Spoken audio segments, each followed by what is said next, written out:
Phone చేశాను ఏంటంటే sir ఈసారి నేను ఎంత ఇస్తే తీసుకోవాలి, ఎందుకోసం అంటే మొత్తం ఖర్చు అంతా నేనే పెట్టి చేస్తున్న కార్యక్రమాన్ని, కాబట్టి వృధాభర్తీగా మీ సహకారం అందించాలంటే వీళ్ళు ఏమవుతుంది సార్, గురువుగారు మాకు ఫీజు అక్కర్లేదు, మేము ఉచితంగా వచ్చి చేస్తాం, ఎందుకంటే మీ మనసు ఏంటో మాకు తెలుసు, ప్రతి కార్యక్రమాన్ని ఎలా చూస్తారో మాకు తెలుసు అని చెప్పండి. అలా కాదు గురువుగారు, నేను ఒక 5,000 ఇచ్చుకుంటాను, నా కోసం చేసి పెట్టండి ఈ కార్యక్రమం అని చెప్పి రిక్వెస్ట్ చేస్తే వాళ్ళు అక్కడి నుంచి ఇక్కడికి వచ్చి మనకి ఈ రోజున ఇంత అద్భుతంగా ఈ యొక్క కార్యక్రమం సక్సెస్ అయింది, వ్యక్తి కట్టిందంటే బికాజ్ ఆఫ్ వీళ్ళిద్దరు, మన శివరాము అలాగే మెయిన్ భాస్కర్ రావు గారు, ఈయన కీబోర్డ్ ప్లేయర్, ఈయన బ్యాట్స్ ప్లేయర్, ఇలాంటి వాళ్ళు ఇతను భాస్కర్ గారు అబ్బాయి అనమాట.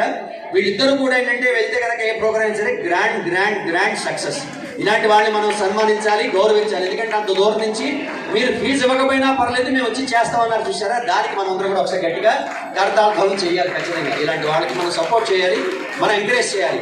హరే శ్రీనివాస బాగుంది కదా, బాగా వాయించారు కదా కార్యక్రమానికి, మరి ఇలాంటి వాళ్ళు మనం ఎంత గౌరవించాలి. హరే శ్రీనివాస, హరే శ్రీనివాస, హరే శ్రీనివాస.